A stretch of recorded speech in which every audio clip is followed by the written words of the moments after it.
Boa noite e bem-vindo ao On The Record, o programa de entrevistas da I24 News English.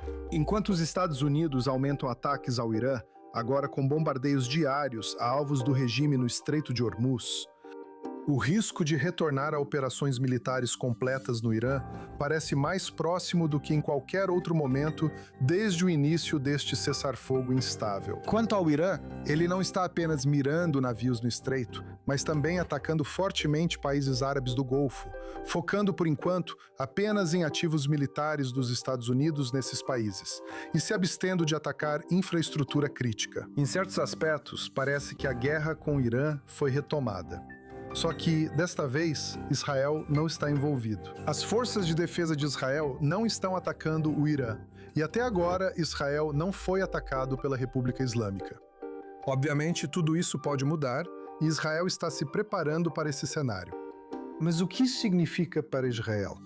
Deve continuar à margem enquanto os Estados Unidos vão atrás do Irã? E se a guerra fosse retomada e Israel voltasse a atacar o Irã, isso ajudaria o país a conquistar o que não conseguiu durante os 40 dias de guerra. Para explicar isso, fico feliz em receber de volta ao programa Eyal Ulata.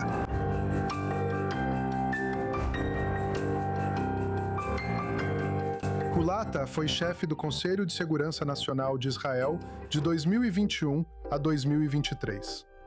Ele serviu no Mossad por cerca de 23 anos, inclusive em cargos de liderança, e foi agraciado com o Prêmio de Defesa de Israel por ações não especificadas. Ulata também é pesquisador sênior na Fundação para a Defesa das Democracias. Eyal Ulata, obrigado por se juntar novamente a nós aqui no On The Record. Fico feliz em estar aqui novamente. Você percorreu um bom caminho desde que estive aqui há 6, 7 meses, não foi? Sim, mas obviamente estávamos contando os dias até finalmente ter você de volta. E agora você está aqui. Então, obrigado por ter vindo. Agora, como eu mencionei na minha introdução, com os Estados Unidos realizando ataques diários contra o Irã e realmente aumentando o ritmo, Israel também deveria se envolver e alcançar, você sabe, o que espera conseguir no Irã? Bem, definitivamente precisamos falar sobre quais seriam os objetivos potenciais de Israel caso se envolva. Mas eu acho que a decisão sobre se Israel vai participar ou não está nas mãos de Israel. Essa não é uma decisão, momento, a ser tomada em Jerusalém. Ela precisa ser considerada primeiro em Washington. Acho que o presidente Trump já deixou claro que não quer Israel envolvido por vários motivos. Eu acho que principalmente para que ele possa controlar a escalada e a intensidade desse conflito. Uma vez que Israel entra, há muitas variáveis que ele não controla. E eu tenho que dizer com um certo senso de frustração. Eu não acho que exista um nível de confiança que eu esperava que houvesse entre os líderes dos Estados Unidos e de Israel, porque Israel poderia ter desempenhado um papel significativo nisso, desde que haja um entendimento de como o plano de ação deveria ser. Mas esse é o lado de Washington. Há outro ator que, na minha opinião, claramente não quer que Israel esteja envolvido. E esses são os iranianos. E os iranianos queriam que Israel estivesse envolvido. Tudo o que eles precisavam fazer era lançar um míssil contra nós, o que eles fizeram antes da campanha de 17 horas. Campanha curta, mas muito intensa, tipo, 5 semanas atrás? Foi no começo de junho? Acho que os iranianos sabem que se Israel entrar, a intensidade será maior e a capacidade de agir ficará muito limitada. Se Washington inteira não querem Israel envolvido, claro que importa o que Israel quer, mas não tanto, certo? Certo, mas eu suponho que Israel está apenas observando e aproveitando a situação atual. Os Estados Unidos estão enfraquecendo a capacidade militar do Irã. Está atacando o controle do Irã sobre o Estreito de Hormuz, que é, você sabe, sua carta subnuclear. E isso está acontecendo a favor dos interesses de segurança nacional de Israel. Então, se envolver nisso não prejudicaria os interesses de Israel? Sim. Vou colocar assim, novamente, estou expondo minha visão de mundo. Talvez não seja como o primeiro-ministro Netanyahu enxergaria a oportunidade agora. Primeira coisa, do ponto de vista israelense, deve haver uma compreensão muito clara das prioridades da ameaça vinda do Irã. E neste momento, assim como antes desta guerra e antes da guerra de 12 dias, em junho do ano passado, é o programa nuclear iraniano. A coisa mais importante com a qual precisamos lidar é como não apenas conter a situação como ela está no momento, mas resolver, ou seja, eliminar o caminho da República Islâmica do Irã rumo a uma arma nuclear. Isso precisa ser a primeira prioridade. Agora, deve haver uma dúvida sobre o envolvimento de Israel ou até mesmo ataques aéreos militares americanos sem operações terrestres. Podemos conter o programa nuclear iraniano de forma mais eficaz do que em junho de 25? Na guerra de 12 dias, os elementos adicionais que retiramos da equação durante a guerra de 40 dias, lá em março e abril? E eu acho que a resposta não é necessariamente. E se esse for o caso, então eu acho que, do ponto de vista israelense, o que precisamos focar é em como preparar essa opção, uma opção militar, caso chegue ao ponto em que o Irã decida avançar rapidamente rumo a uma bomba nuclear e avançar, porque eles não chegaram a um acordo com os americanos, ou porque, eu não sei, os verdadeiros linha dura decidiram que querem sua dissuasão e vão fazer isso a todo custo. Então, o que Israel faz? É para isso que Israel deve se preparar. É para isso que os militares devem se preparar. É para isso que o Mossad deve se preparar. Queria que a liderança e o governo de Israel se concentrassem nisso. Outra rodada de ataques talvez gerasse algum ganho, mas já estamos na lei dos retornos decrescentes. Sim, você me levou diretamente à minha próxima pergunta. Da última vez que você esteve aqui foi logo após a guerra de 12 dias em junho. E você disse que Israel precisava usar o sucesso daquela campanha para coordenar uma campanha de pressão com os americanos para enfraquecer o regime. Claramente, isso não aconteceu de fato. E o que vimos foi simplesmente a retomada da guerra. Então, isso significa que Israel tem uma estratégia contra o Irã ou está simplesmente na lógica de aparar a grama? Então vamos colocar as coisas em contexto, certo? Nossa última entrevista acho que foi em dezembro. Sim. Isso foi antes dos protestos nas ruas de Teherã e outras cidades em janeiro, que resultaram em um massacre extremo de dezenas de milhares de iranianos pelo próprio governo. E então veio o presidente Trump com a promessa de ajudá-los. E as coisas aconteceram do jeito que sabemos que aconteceram. Houve uma tentativa de derrubar o regime. Não saiu do jeito que queríamos. Claro, o líder supremo não está lá e o Irã é diferente. É um parceiro melhor agora para uma negociação? No momento, não. É menos hostil a Israel e ao Ocidente? Provavelmente não. Mas isso não significa que não esteja mais fraco. Na verdade, está mais fraco.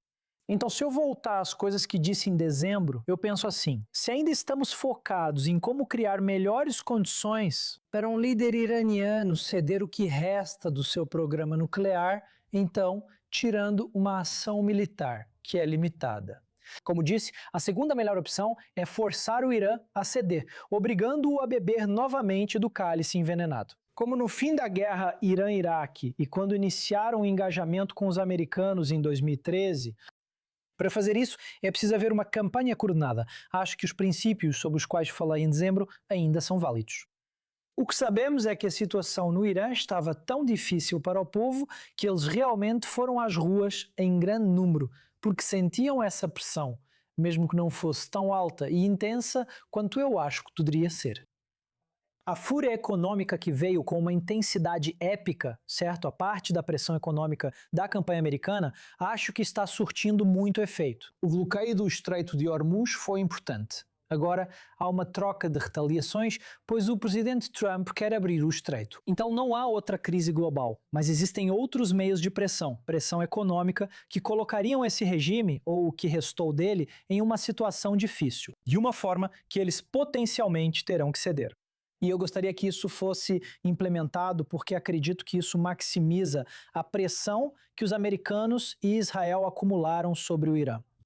Enquanto todos nós estamos conversando, ou o Irã está tentando fazer todos nós falarmos que eles estão vencendo essa guerra, estão fazendo os americanos recuarem e fazendo os americanos cederem no Estreito de Hormuz. Eu acho que a situação é bem mais complexa. O Irã é muito mais fraco e o regime não controla o país. Eu acho que as pessoas provavelmente voltarão às ruas se sentirem que não há outro caminho, e acredito que a probabilidade disso acontecer nos próximos meses ou no próximo ano é significativa. Precisamos nos preparar para isso. Falando sobre preparação, quando você era conselheiro de segurança nacional do primeiro-ministro Bennett, o ex-primeiro-ministro, na verdade, há apenas algumas semanas, revelou um plano para derrubar o regime ou enfraquecer o regime iraniano. Este é um diagrama que mostra esse plano. Está fortemente tarjado, exceto pelas palavras o plano para enfraquecer o Irã e a palavra ciber. Agora, dadas as compreensíveis limitações de segurança, como vemos na tela agora, o que mais você pode compartilhar sobre esse plano? E você sabe por que ele não foi implementado por este governo atual? Eles estavam cientes desse plano que você elaborou? Tenho que dizer que isso me traz boas lembranças. Eu me lembro do primeiro-ministro Bennett, na época, primeiro-ministro Bennett, desenhando isso durante nossas conversas sobre o que significa enfraquecer o Irã. As coisas que acabei de dizer não são novas. Acho que essa tem sido a estratégia certa em relação ao Irã há anos. O Irã não vai negociar de boa fé.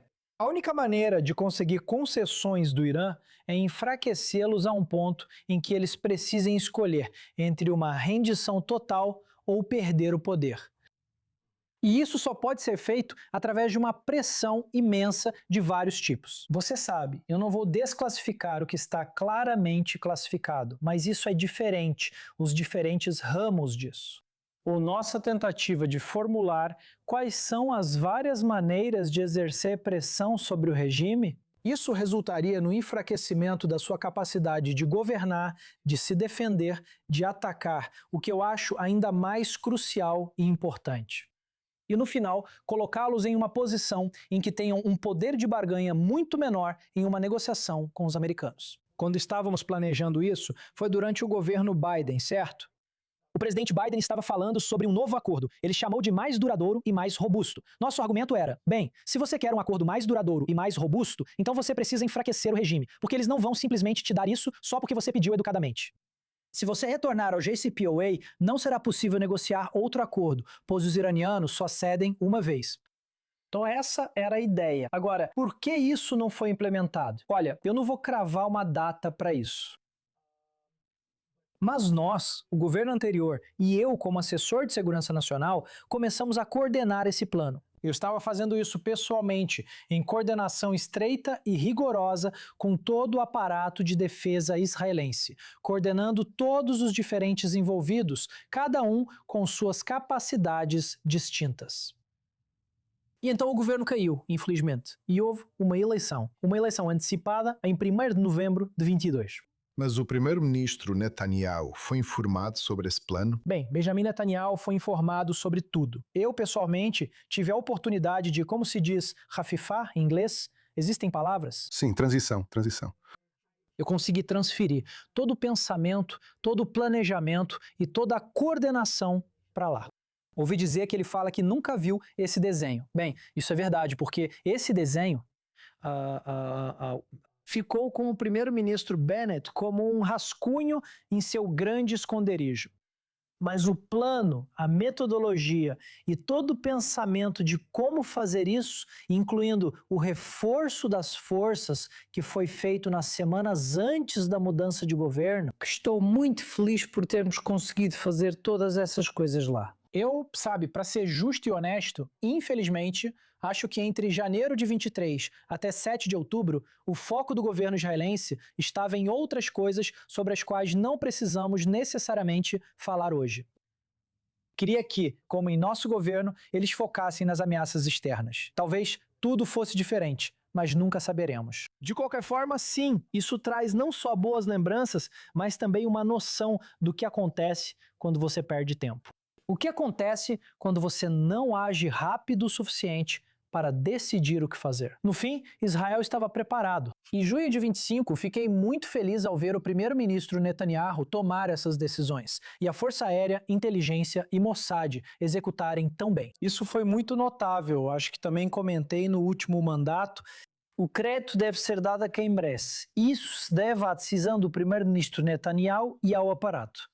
Mas o problema do Irã não começou com Netanyahu e provavelmente não vai terminar com Netanyahu. A questão é que o problema do Irã não é o único problema. De forma mais ampla, a ameaça iraniana persiste. O regime está mais ousado e radical, como você mencionou. Mas não é a única ameaça. As forças israelenses ainda estão no Líbano. Eles ainda estão na Síria. Eles ainda estão em Gaza com alguns desses ataques diários na linha de frente. Então, esse é o novo normal? A realidade de uma guerra sem fim é inevitável? Não, eu não acho que seja inevitável. Acho que há muitas coisas que não devemos normalizar. E definitivamente uma das coisas que não devemos normalizar é que Israel está em uma guerra eterna.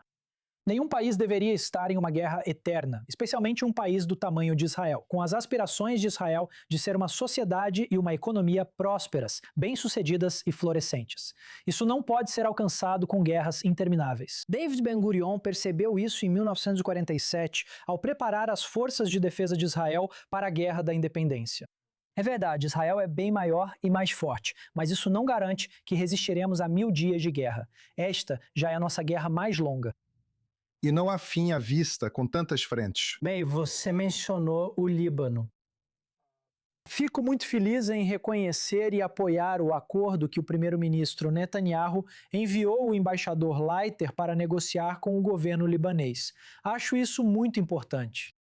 Acho que quando falamos sobre encerrar guerras com acordos negociados que aproveitam os ganhos estratégicos e criam condições para sucessos a longo prazo, é disso que estamos falando. Eu definitivamente gostaria de ver um Líbano mais forte. Venho pensando nisso há anos, certo? Eu negociei o acordo marítimo em 2022. Acho importante que o governo libanês seja fortalecido para enfrentar o Hezbollah.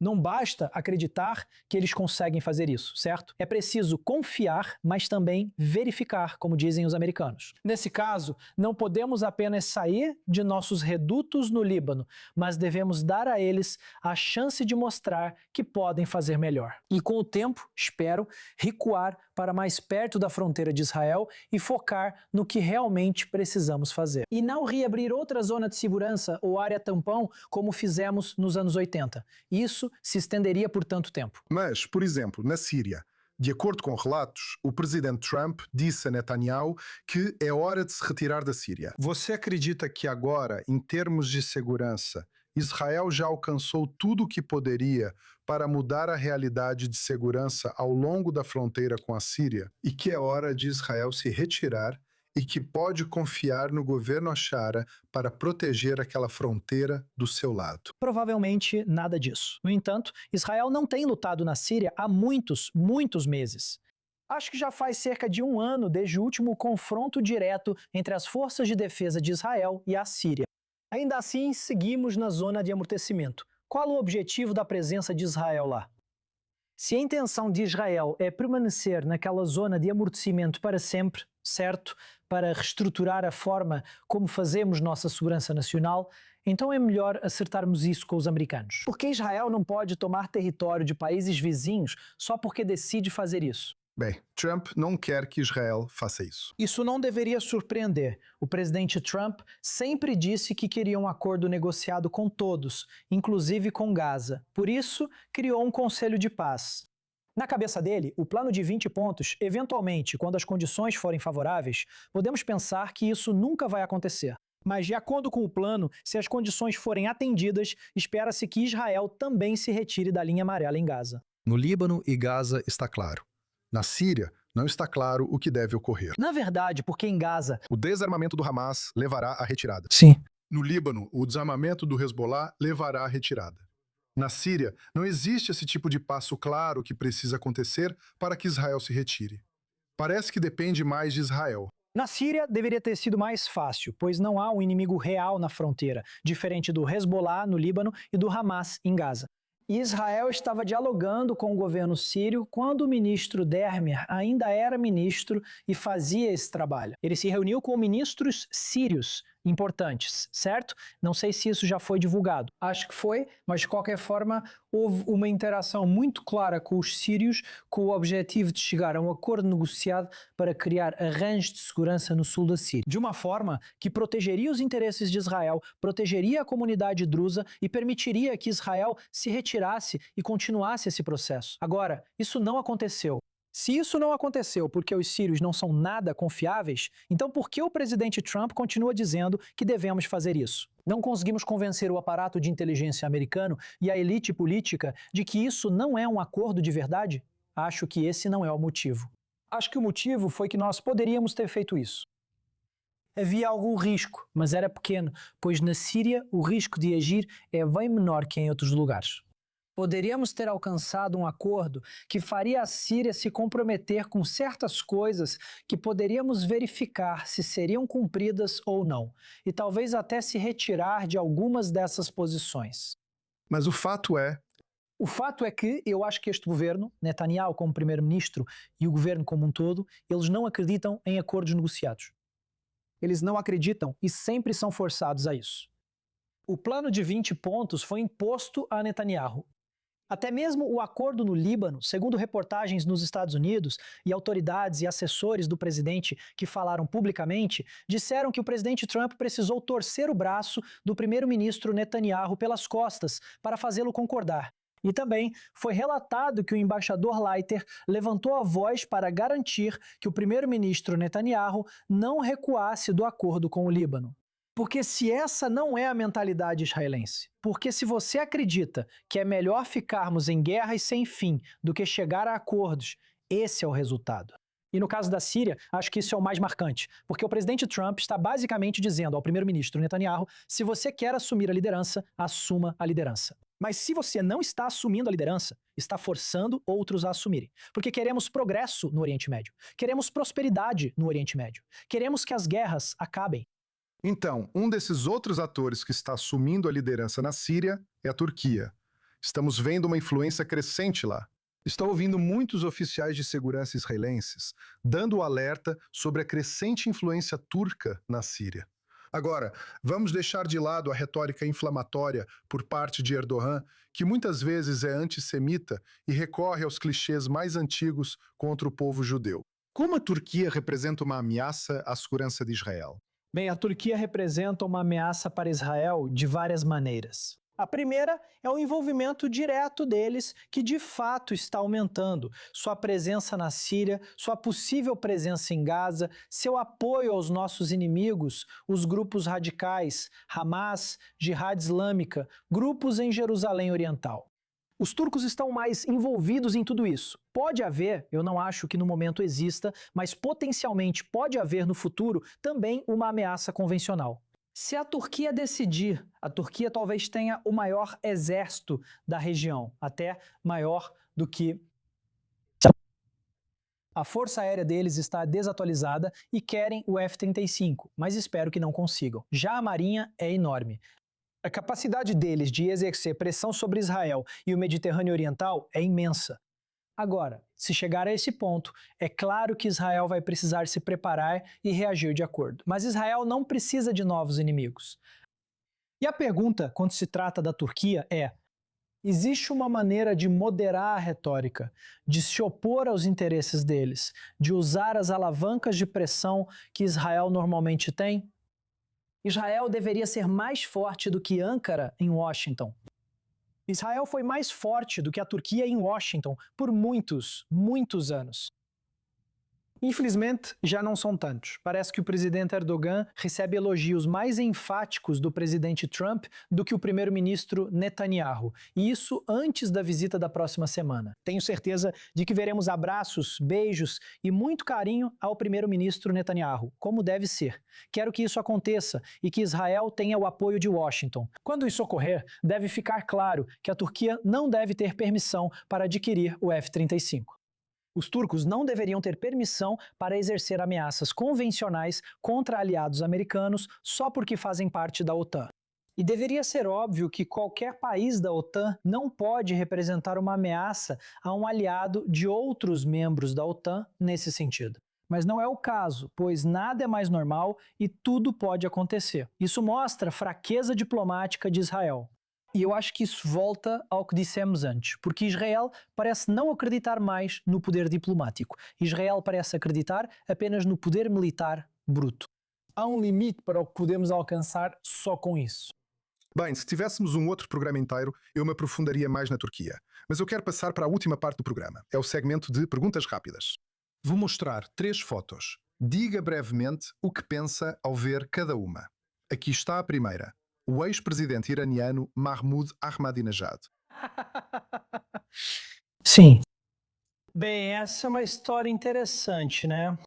Sim, era para eu ser apoiado pelo Mossad e ser colocado como novo líder.